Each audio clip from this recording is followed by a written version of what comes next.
من و دوستام تصمیم گرفتیم که شما رو بتره کنیم، یعنی یه کاری کنیم که شما بتره کنین، یعنی هیچ کاری نکنین، فقط بتره کنین، فقط بتره کنین. آقا نادر بریم.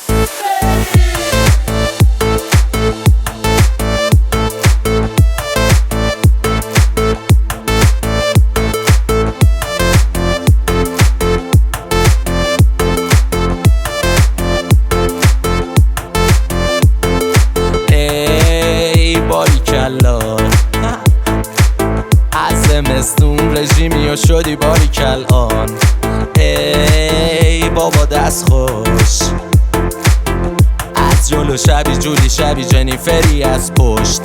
ای صد باریکلا، هی قشنگ تر میشی، هی فرق داری هر بار. ای بابا کشتی، آخه مگه داریم انقدر خوشتی؟ حرکاتتون میشه صرف کم میاری اکسیژن، خیس عرق موها برق میزنه انگا پستیژه. انقدر خوبه همه چی فیست شبی جفت شیشه، انقدر میپری بالا که آدم کفیشه. حرکاتتون میشه صرف کم میاری اکسیژن، خیس عرق موها برق میزنه انگا پستیژه. انقدر خوبه همه چی فیست شبی جفت شیشه، انقدر میپری بالا که آدم کفیشه.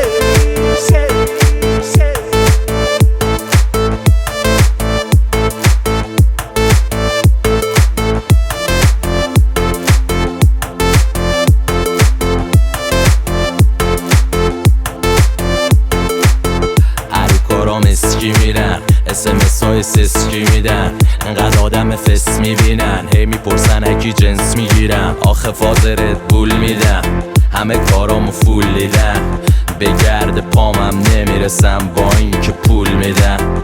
انقدر تز دارم تو کل افتاده، حتی شرکت بنز با من پرای همه رو کز دادم. کف دیکه های خوب منو فقط میخوان بکوب من، ولی حتی گنده هاشون اندازه خورده من.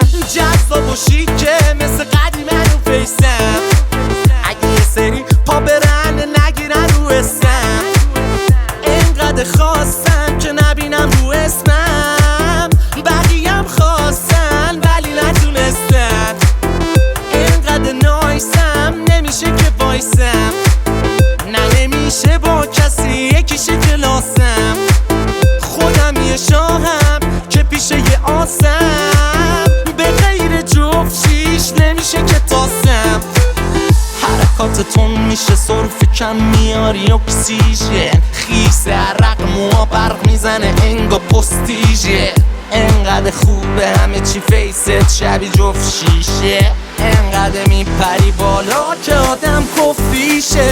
حرکاتتون میشه صرف کم میاری اکسیژن، خیس عرق موها برق میزنه انگا پستیژه.